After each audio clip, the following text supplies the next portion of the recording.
കണ്ണിനു കുളിർമയായി പ്രഭാത കിരണവും കാതിനു മധുരമായി നിൻ തിരുമൊഴികളും എനിക്കു നൽകിയ എൻ പ്രിയ രക്ഷക, നന്ദി തൻ താലവുമായി ഞാനിതാ മുന്നിൽ. സ്വീകരിക്കൂ ഈ കാഴ്ചകൾ, ആബേലിൻ കാഴ്ച പോൽ. സ്വീകരിക്കൂ,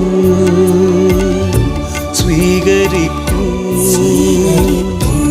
ഈ കാഴ്ചകൾ, ആബേലിൻ കാഴ്ച പോൽ.